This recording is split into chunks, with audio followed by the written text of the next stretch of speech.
Hello बच्चों, ये है अध्याय 8 विज्ञान का जीव जनन कैसे करते हैं। इसके क्वेश्चन आंसर है। पहला है, परागण से क्या समझते हो? तो वह प्रक्रिया जिसमें पराग कोश से परागकण वर्तिकाग्र तक पहुंचते हैं परागण कहलाते हैं। ये दो प्रकार के होते हैं, स्वपरागण, परपरागण। कायिक प्रवर्धन क्या होता है? जब मनुष्य कृत्रिम रूप से पौधे के विभिन्न भागों से नवीन पौधे पैदा करता है तो इस प्रक्रिया को कायिक प्रवर्धन कहते हैं। मुकुलन क्या है? कुछ जीवों में उनके शरीर पर कुछ उभार उत्पन्न हो जाते हैं जो परिपक्व होने पर जीव से अलग होकर एक नए जीव को जन्म देते हैं। जनन की ये प्रक्रिया मुकुलन कहलाती है। जनन क्या है? सजीवों की अपने समान आकृति, रंग, रूप एवं गुणों के नए जीव उत्पन्न करने की क्षमता जनन कहलाती है। स्वपरागण क्या होता है? जब किसी एक पुष्प के पुंकेसर पराग कोश के परागकण उसी पुष्प की स्त्री केसर की वर्तिकाग्रत पर पहुंचते हैं तो परागण की ये प्रक्रिया स्वपरागण कहलाती है।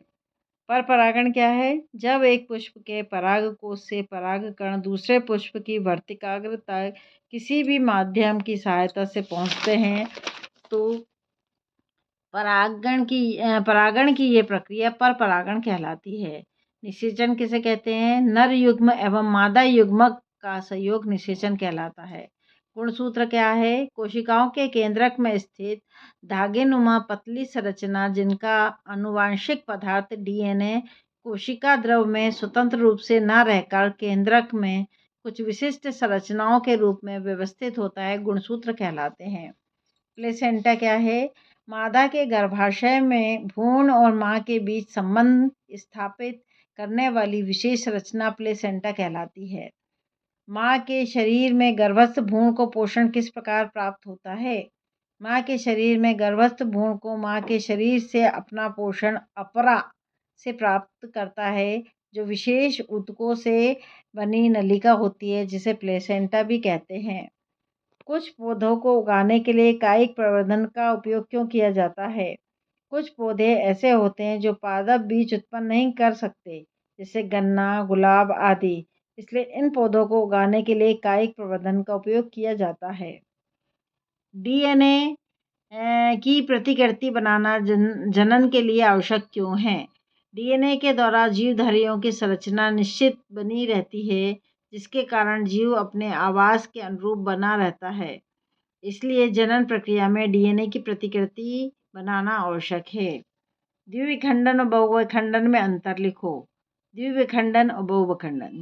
द्विविखंडन की क्रिया अनुकूल परिस्थिति में संपन्न होती है और बहुखंडन की क्रिया प्रतिकूल परिस्थितियों में संपन्न होती है।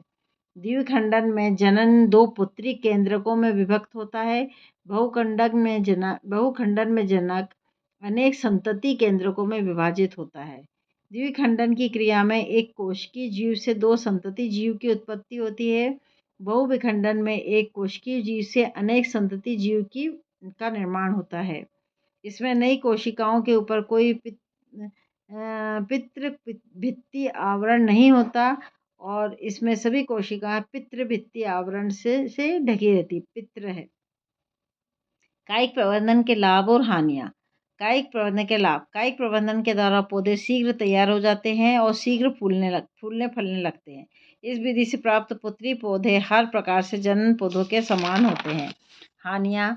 कायिक प्रवर्धन सभी पौधों में संभव नहीं होता है। कायिक प्रवर्धन से पौधे के विविधता नहीं आती। Thank you.